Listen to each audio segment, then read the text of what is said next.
राज ठाकरेजींचे आमचे मैत्रीचे संबंध आहेत. मी जेव्हा शिवसेनेत होतो तेव्हापासूनचे. शिंदेंच्या तोंडून सत्य बाहेर आलं. खुद्द एकनाथ शिंदे म्हणत आहे की त्यांनी शिवसेना सोडली. अजितदादांना पण माहिती आहे शिवसेना कोणाची आहे. काय एकनाथरावांच्या मनात आलं? एकदम 40 लोक घेऊन बाजूलाच गेले महाराज. 50 खोके एकदम ओके. तरी पण सुप्रीम कोर्ट निकाल देत नाही. कोर्टातून मिळते फक्त तारीख पे तारीख. इतर वेळी रात्रभर कोर्ट सुरू ठेवतात आणि हा निकाल गेली 2-3 वर्ष काही केल्या लागेना. तारीख पे तारीख. कोर्टामध्ये गेल्यावर काय होतं तर तारखा मिळतात असं विनोदाने म्हटलं जातं. किंवा एक जुनी म्हण आहे, कोर्टाची पायरी शहाण्यांनी चढू नये. तशीच अवस्था खालपासून वरपर्यंत सगळ्या कोर्टात असते. कपिल सिबल यांनी न्यायमूर्तींपुढे अशी मागणी केली की आता लवकरच महापालिका निवडणुका येत आहेत आणि त्यावेळेला शिवसेना हे नाव आणि निशाणी हे मुद्दे महत्त्वाचे ठरणार आहेत.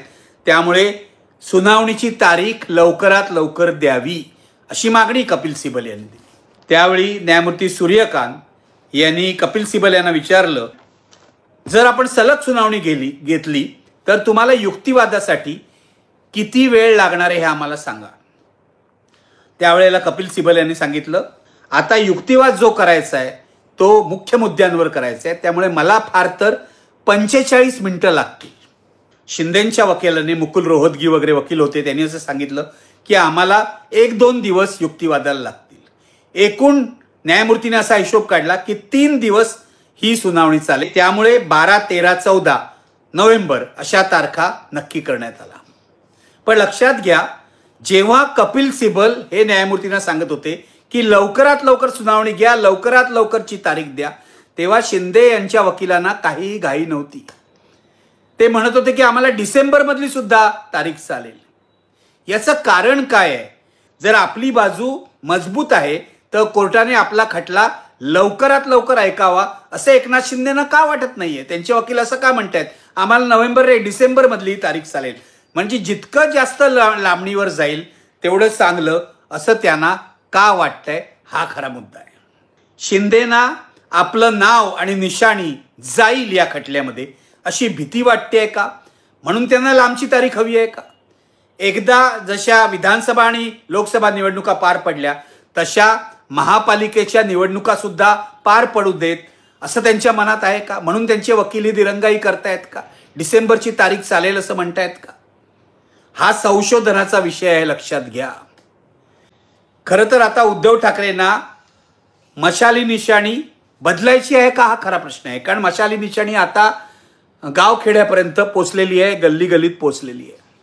आता उद्धव ठाकरेंच्या वकिलांचं असं म्हणणं आहे, म्हणजे उद्धव ठाकरेंचं असं सुप्रीम कोर्टाला सांगणं आहे की तुम्ही आमची निशाणी जी आहे मशाल हीच ठेवली तरी चालेल, पण शिंदेंची निशाणी धनुष्यबाण ही गोठवून टाका आणि त्यांना नवी निशाणी द्या. निशाणी जर गेली शिंदेंची तर शिंदेंची फार मोठी अडचण होऊ शकते, हे उद्धव ठाकरे जाणतात.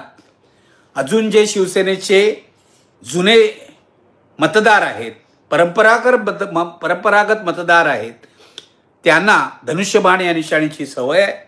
त्याचा फायदा शिंदेना लोकसभा विधानसभा निवडणुकीत निश्चितपणे झालेला आहे. तो फायदा यापुढे होऊ नये म्हणून त्यांची निशाणी गोठवली जावी अशी मुख्य मागणी उद्धव ठाकरेंची आहे. आणि स्पष्ट आहे की शिंदे उशीर करतायत, शिंदेना लांबची तारीख हवी आहे. शिंदेचे वकील टाळाटाळ करतायत किंवा डिसेंबर मधली तारीख मिळाली तरी चालेल असं म्हणतायत. कारण त्यांच्या मनात 100% भीती आहे की आपली निशाणी आणि नाव गेलं तर आपलं काय होईल. लक्षात घ्या, आजपर्यंत लोकसभा असेल विधानसभा असेल, भारतीय जनता पक्षाला एकनाथ शिंदे यांच्या शिवसेनेची गरज होती. आता ती गरज संपलेली आहे. भाजपच्या 137 जागा आलेल्या आहेत आमदारकीच्या, 137 आमदार आहेत. अपक्षांच्या मदतीने ते थेट बहुमत मिळवू शकतात.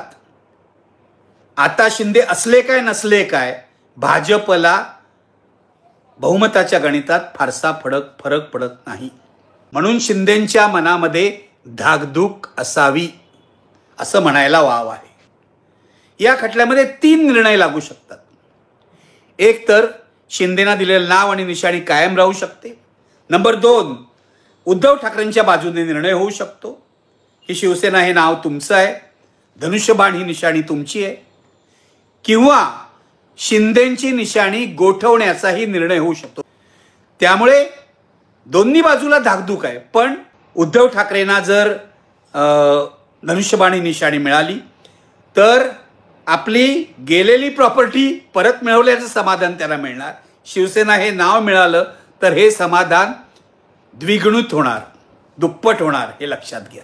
पण शिंदेना गमवण्यासारखं खूप काही आहे आणि शिंदेच्या भवितव्याला यामुळे धोका निर्माण होऊ शकतो. आधीच गेले 8-10 महिने जर तुम्ही बघितलं तर भाजपने शिंदेना अतिशय वाईट वागणूक दिलेली आहे. मुख्यमंत्री देवेंद्र फडणवीस हे शिंदे यांना त्यांची जागा दाखवून देत आहेत असं म्हटलं तर काय वावगं ठरणार नाही. शिंदे यांच्या मंत्र्यांवर आरोप झाले तेव्हाही त्यांचं मंत्रिपद वाचवण्यासाठी शिंदेना गयावया करावी लागलेली आहे. अखेर फडणवीसांनी राजकीय गरज ओळखून केवळ ताकीद देऊन या मंत्र्यांना सोडून दिलेलं आहे. त्यामुळे शिंदे यांचा हात दगडाखालीच आहे, हे लक्षात घ्या. अशा परिस्थितीत जर शिंदेची निशाणी आणि नाव गेलं तर शिंदेची मोठी अडचण होऊ शकते. त्यामुळे शिंदेचे वकील असं म्हणतात, पुढची तारीख द्या, पुढची तारीख द्या. महापालिका निवडणुकीनंतर हा निकाल लागला तरी सुद्धा चालेल, म्हणजे त्यांना सुस्कारा सोडता येईल. उद्या या खटल्याच्या सुनावणीला दिरंगाई केल्याबद्दल सुप्रीम कोर्टाला सुद्धा दोष दिला जाईल. किंबहुना महाराष्ट्रातले लोक उद्धव ठाकरेंचे समर्थक तो दोषही देत आहेत.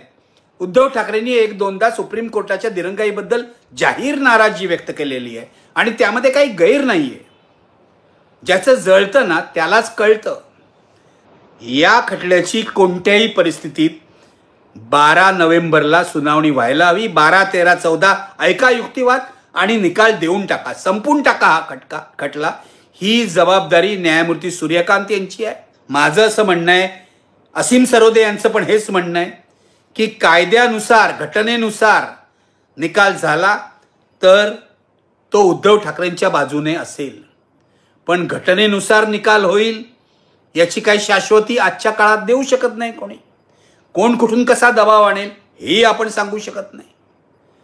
पण काही असेल तरी लवकरात लवकर निकाल लागावा आणि तुकडा पडावा एवढीच आपली सगळ्यांची इच्छा आहे. मला असं वाटतं तुम्ही सगळे माझ्याशी सहमत व्हाल याबाबत. जोपर्यंत भाजप सत्तेत आहे तोपर्यंत न्यायव्यवस्था त्यांच्याच ताब्यात आहे. ते ठरवतील निकाल कधी व कसा द्यायचा. मोठ्या राजकीय पक्षांना न्याय नाही मिळू शकत तर तुम्ही आम्ही कुठं, देशाचा नेपाळ झाल्याशिवाय राहणार नाही.